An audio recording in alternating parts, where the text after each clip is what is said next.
Oke, baik.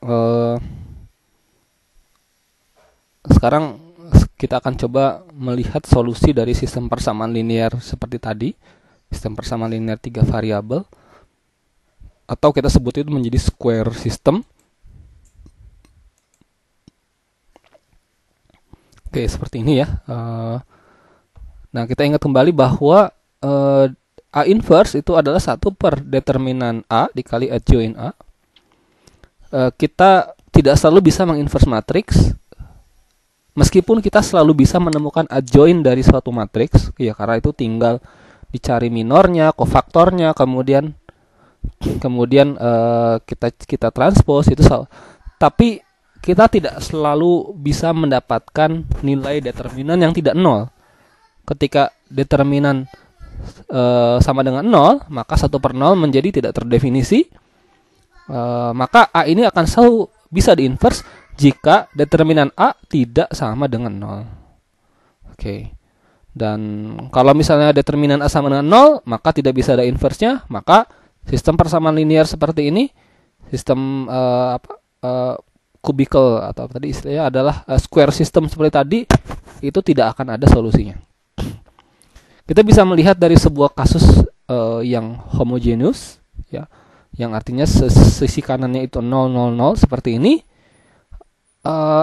Maka akan, kalau sistem persamaan seperti ini, there's always an obvious solution. Akan ada satu solusi yang sudah jelas ya, pas itu menjadi solusinya, yaitu adalah 0, 0. Kenapa? Karena titik 0, 0 tambah 0 sama dengan 0, 0 tambah 0 sama dengan 0, 0 ditambah 2 kali 0 ditambah 3 kali 0 sama dengan 0.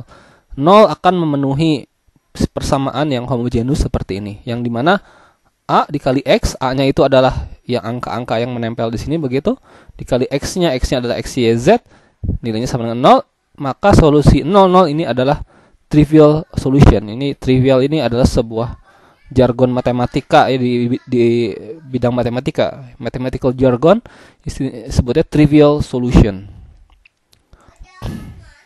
Oke, kemudian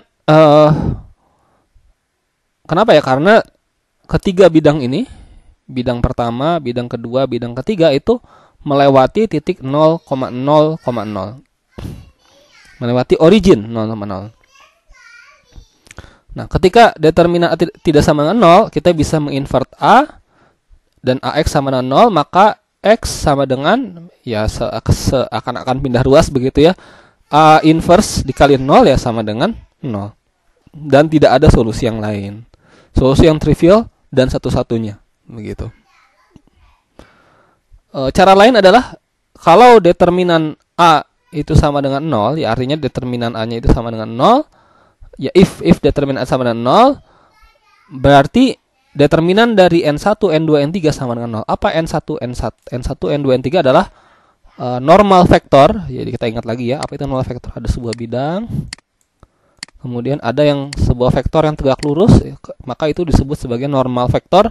Bisa di pinggir, bisa di tengah, tapi yang jelas tegak lurus.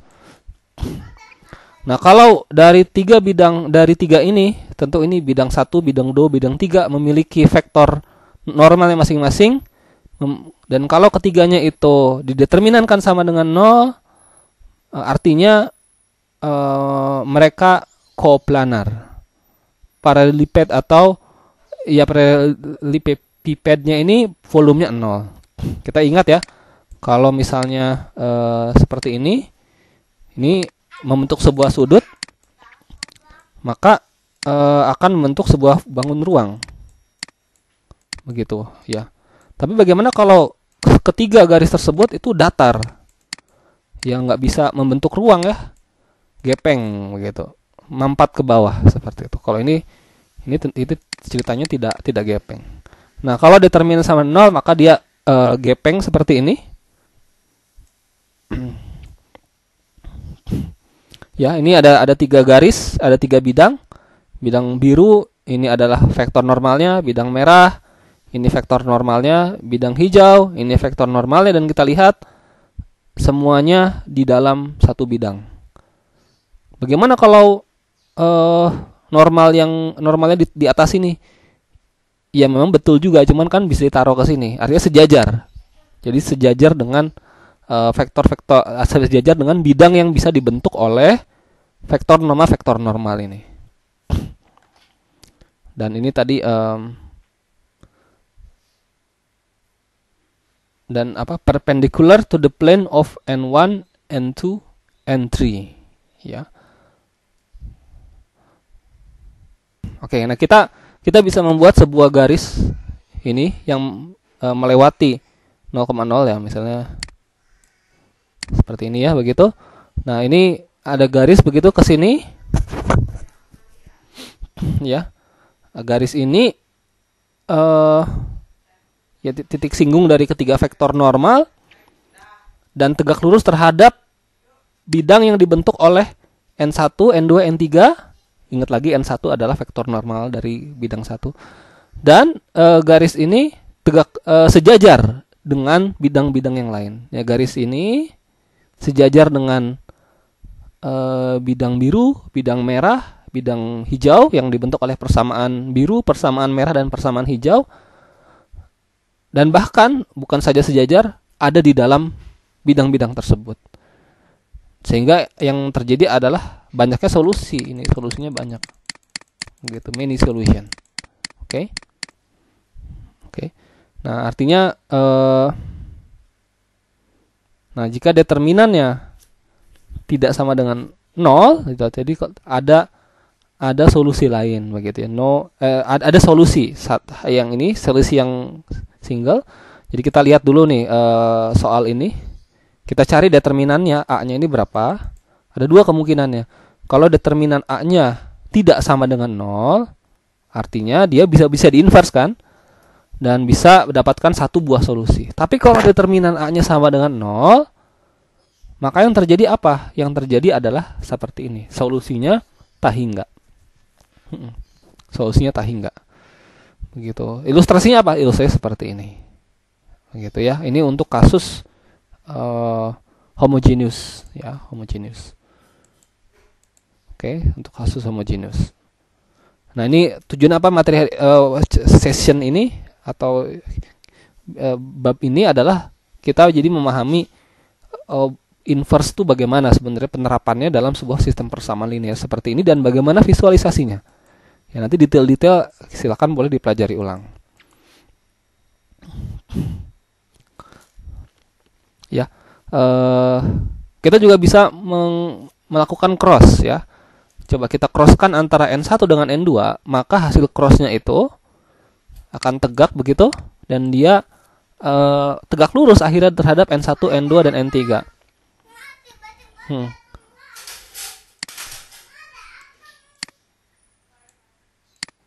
Ini ada N1, N2, N3.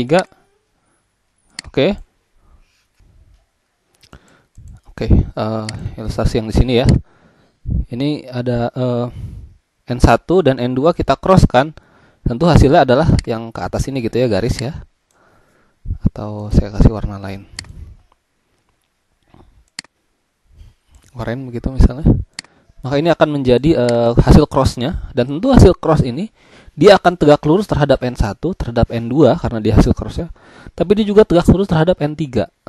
Begitu. Ya, tegak lurus. Sehingga dia it is non a trivial solution.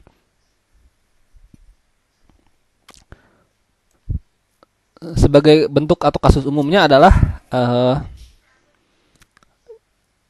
jika AX sama dengan B, maka jika untuk AX sama dengan B, jika determinan A tidak sama dengan 0, maka unique solution X sama dengan X itu adalah unique solution dan nilainya adalah sama dengan A inverse dikalikan dengan B.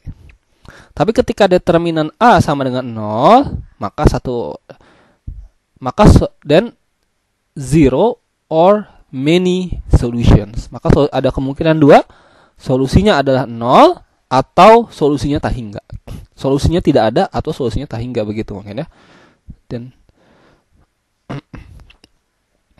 oke, itu untuk bagaimana matriks di dalam sistem persamaan linear dan juga penerapannya dengan inverse dan visualisasinya seperti apa.